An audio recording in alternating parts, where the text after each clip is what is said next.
Determinant. कुछ property जो है पिछले क्लास में हम डिस्कस कर चुके हैं, कुछ प्रॉपर्टीज बच गए थे उनको हम डिस्कस कर रहे हैं। एक प्रॉपर्टी है if every element of some column और row is the sum of two और more terms then the determinant is equal to the sum of two or more determinants. Here take a determinant a1 plus alpha 1 b1 c1 a2 plus alpha 2 b2 c2 a3 plus alpha 3 b3 c3. Then first column is expressed in two terms, then determinant can be expressed two determinants.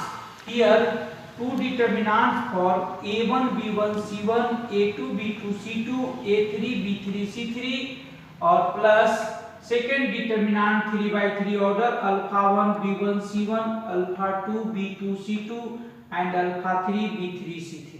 तो अगर if any row या columns two or more terms के रूप में एक्सप्रेसेबल हो, तो जितने terms के रूप में एक्सप्रेसेबल हो टू या मोर उतने डिटरमिनेंट के रूप में एक्सप्रेसेबल होगा। यही हमारा ये प्रॉपर्टीज कहता है। वो कैसे हम प्रूव करके बता रहे हैं। बंद first column express in the two terms here a1 plus alpha 1 a2 plus alpha 2 and a3 plus alpha 3 b1 b2 b3 c1 c2 c3. Then expand, अगर इसको हम एक्सपेंड करते हैं तो यूजिन फर्स्ट कॉलम तो a1 प्लस अल्फा 1 लिए तो particular वो column delete b2 c2 b3 c3 minus a2 plus alpha 2 second element लिए, सेकेंड एलिमेंट का पोजीशन माइनस हुआ तो माइनस साइन डाल दिए a2 plus alpha 2, here a2 plus alpha 2 लिए तो सेकेंड ये सेकेंड रो और फर्स्ट कॉलम डिलीट, तो बचा क्या b1 c1 b3 c3 plus third element लिए a3 प्लस b3 तो a3 प्लस b3 लिए तो सेकेंड थर्ड रो और सेकेंड कॉलम को डिलीट किए तो हियर बचा reminder b1 c1 and b2 c2।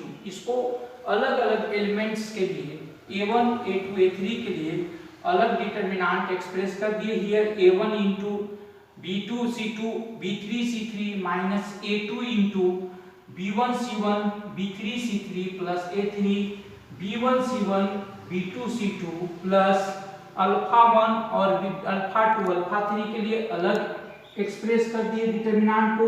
तो here alpha 1 b2 b3 c2 c3 minus alpha 2 b1 b3 c1 c3 plus alpha 3 b1 b2 c1 c2। अब इसको determinant के form में लिखे तो here a1 b1 b2 c2 b3 c3 minus a2 b1 c1 b3 c3 plus a3 b1 b2 c1 c2 के लिए ये determinant हुआ।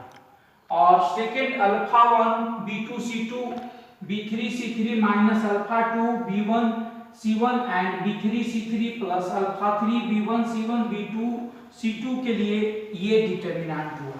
कहने का मतलब है कि कोई भी रो या कॉलम टू और मोर टर्म्स के रूप में एक्सप्रेसेबल हो तो उतने डिटरमिनेंट के रूप में वो एक्सप्रेसेबल हो जाएंगे।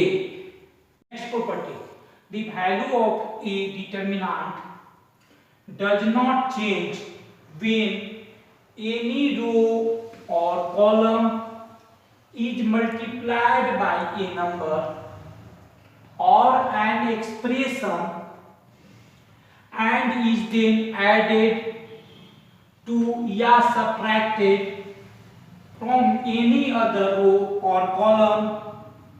मतलब किसी भी रो या कॉलम में कोई एक फिक्स क्वांटिटी से मल्टीप्लाई करके जोड़ दे या घटा दे तो वैल्यू ऑफ डिटरमिनेंट जो होगा वो डज नॉट चेंज होगा।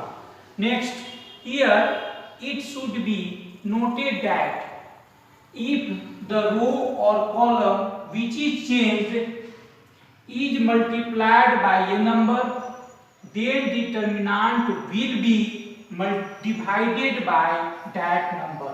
अब ये दोनों से रिलेटेड हम एग्जांपल दे रहे हैं और इसको एक्सप्रेस कर रही है। दोनों बहुत इंपॉर्टेंट प्रॉपर्टीज है। Taking a determinant 3/3 order a1 b1 a3 b1 b2 b3 और c1 c2 c3, here that is expressed r1 tends to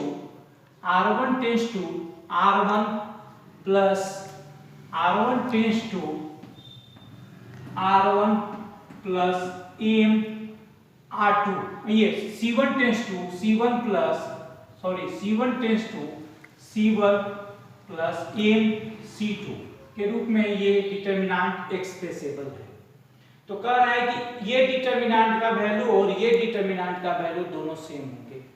तो take second determinant RHS, here m1 plus mb1 b1 c1 a2 plus mb2 b2 c2 and a3 plus mb3 b3 c3। अब इसमें first column जो है वो to terms के रूप में एक्सप्रेसेबल है, तो उतने डिटरमिनेंट में हम एक्सप्रेसेबल कर दिए। तो here a1 a2 a3 b1 b2 b3 c1 c2 c3 and mb1 mb2 mb3 को लेकर एक अलग डिटरमिनेंट बना दिए। तो mb1 mb2 mb3 b1 b2 b3 c1 c2 c3।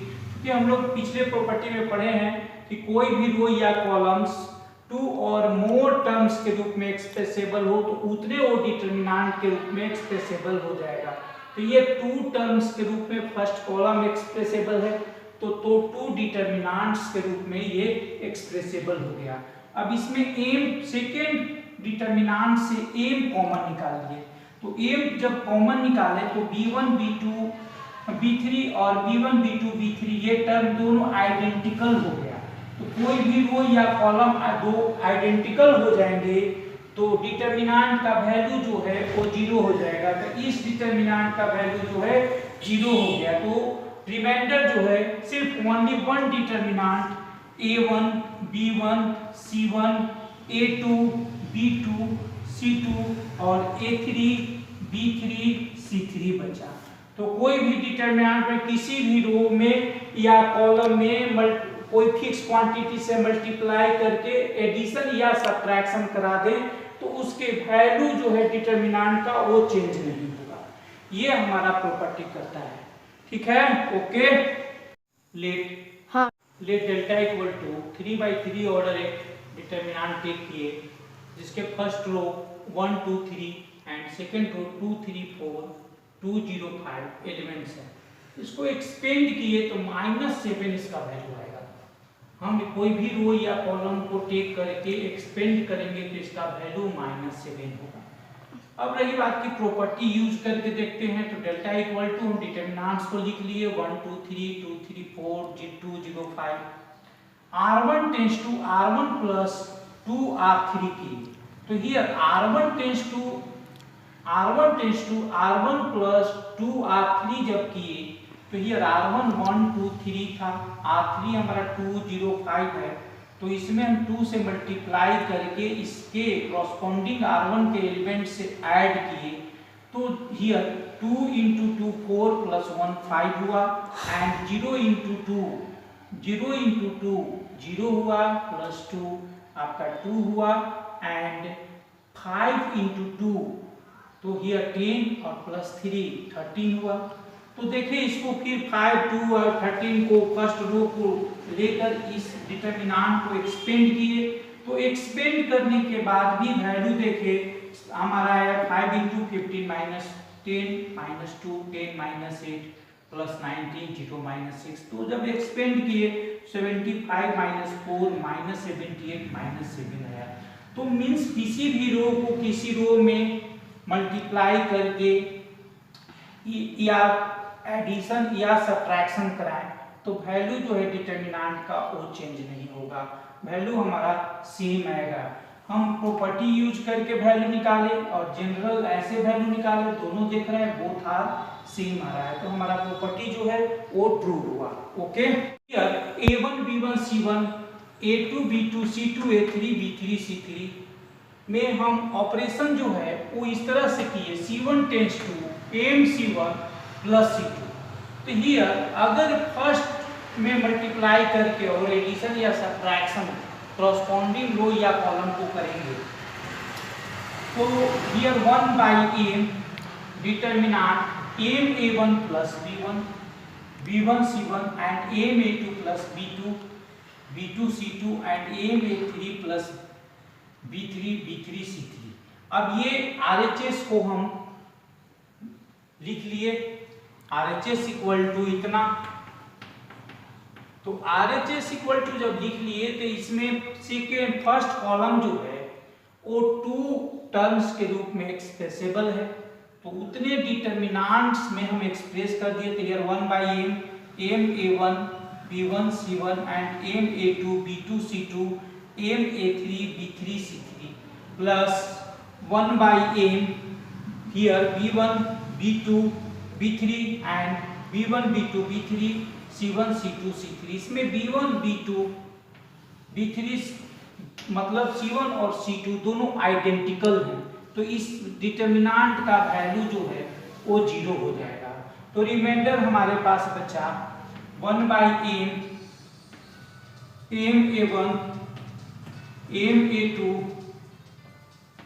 ma3 b1 b2 b3 c1 c2 c3। m common निकाले तो m by m a1 a2 a3 b1 b2 b3 and c1 c2 c3। m cancel, मेरा reminder determinants जो है a1 a2 a3 b1 b2 b3 और c1 c2 c3 बचा। तो ये operation करने के बाद भी हमारा वैल्यू वही आया। तो इस तरह के भी ऑपरेशंस अगर अप्लाई करेंगे तो मेरे डिटर्मिनेंट वैल्यू अंतर नहीं आएगा। लेकिन अगर ऐसा ऑपरेशन करेंगे तो जितना से मल्टीप्लाई करेंगे उतना से हमको डिवाइड करना होगा। No question. अब इस पर एक एग्जांपल देते हैं। एग्जांपल कंसीडर किए 1 से 3/3 डिटर्मिनेंट 1 2 3 2 3 4 2 0 5, उसका डिटर्मिनेंट वैल्यू -7 आता है एक्सपेंड करने पर। अब इस डिटर्मिनेंट में हम ऑपरेशन किए r1 tense to 3r1 plus 2r3। जब 3r1 प्लस 2r3 किए, ये 3 से मल्टीप्लाई जब किए तो 3 से यहाँ डिवाइड भी करना होगा। अब 3r1 में 3 से मल्टीप्लाई किए तो 3 और 2 से इसमें मल्टीप्लाई थर्ड r3 में किए तो 2 इंटू 2 4 प्लस 3 7 हो गया and 2 into r3 means 0, corresponding multiply करके ऐड किए तो ये 6 हो गया and 3 into 3 that is 19 and 2 into 5 that is 10। तो हियर 19 एंड ये 9 प्लस 10 19 हो गया एंड 2 3 4 2 0 3। अब इसको जब एक्सपेंड कर दिए फर्स्ट रो को यूज करके तो here 1/3 7 15 minus 0 minus 6 0 minus 8 plus 19 0 minus 6 होगा। इसके वैल्यूज निकाले तो 1/3 ब्रैकेट में -21 दैट इज -7। तो कहने का मतलब कोई भी ऑपरेशन हम इस तरह के ऑपरेशन करें या हम r1 टेंस टू 2 r3 वाला ऑपरेशन भी करते तो भी वैल्यू हमारा सेम आता। लेकिन जब ये ऑपरेशन करेंगे तो हमारा जो भी क्वांटिटी से फर्स्ट अथी में रो या कॉलम में मल्टीप्लाई करेंगे वो डिवाइड में आएगा। यही हमारा ये प्रॉपर्टीज करना चाहता है। ये मेरा प्रॉपर्टीज जो है टोटल खत्म हो गया। अब अगले दिन कुछ बताएंगे और छोटे छोटे प्रॉपर्टीज हैं जिसका डायरेक्ट यूज करके हम डिटर्मिनेंट्स निकाल सकते हैं किसी भी डिटर्मिनेंट का, वो हम बताएंगे। और ये आज का क्लास खत्म। चलो।